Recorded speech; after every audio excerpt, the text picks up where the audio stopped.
Okay, I can't. মই নোৱাৰো আৰু এই বস্তুটো লুকাই থবলৈ. I must get this out. The domino effect of বিষয়ে শুনিছানে? ইয়াতে কিন্তু মই পিজ্জা কথা কোৱা নাই দেই. Let me explain to you in a more simpler way. এইবোৰ হৈছে তোমাৰ ডমিনোজ. Suppose এইটো তোমাৰ এটা habit, ঠিক আছে? ধৰা তুমি ৰাতিপুৱা উঠি পেলাই মোবাইল টিপিলা. এই ৰাতিপুৱা মোবাইল টিপা হেবিটটোৱে তোমাৰ ডিস্ট্ৰেক্ট কৰিব, ফোকাছটো নাইকিয়া কৰিব. ফোকাছটো যে নাইকিয়া হ'ল, গোটেই দিনটো তুমি লেজি থাকিবা and it would lead to an unproductive day. And here is the secret.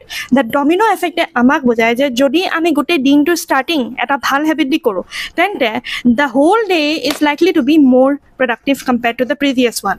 এতিয়া তোমাৰ প্ৰশ্ন হ'ব পাৰে যে কেনেকৈ? কেতিয়াবা ন'টিছ কৰিছানে যে যদি তুমি এক্সাৰচাইজ কৰি পেলাই আহিছা, তুমি ডাইৰেক্ট জাংক ফুড খাই দিছানে? Nay, you would rather opt out for a healthier option, right? This is how the domino effect works. Apply kori soa nije gom paba aru aji jodi kiba notun shikibole pala, click the follow button because I guarantee you won't be disappointed.